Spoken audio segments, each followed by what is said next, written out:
PKB mencoba mulai memperkenalkan ke publik sebenarnya. Jadi beliau datang itu bukan hanya sekedar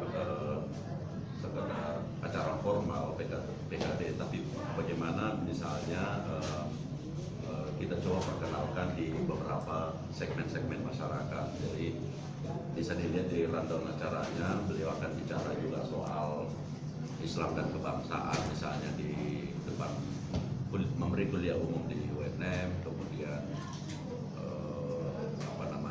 mungkin ada kunjungan juga di beberapa tempat, misalnya di pasar, di Masjid Terapung, bicara juga dengan beberapa.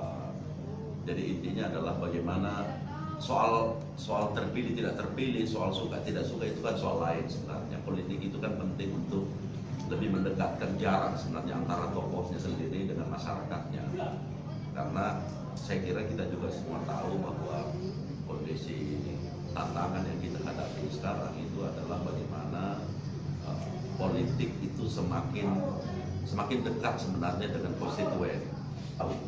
Saya kadang-kala apa yang dikerjakan oleh politisi dan apa yang diinginkan oleh masyarakat, dasar dan desolennya itu kan jauh sebenarnya. Ruang ini yang kita coba isi.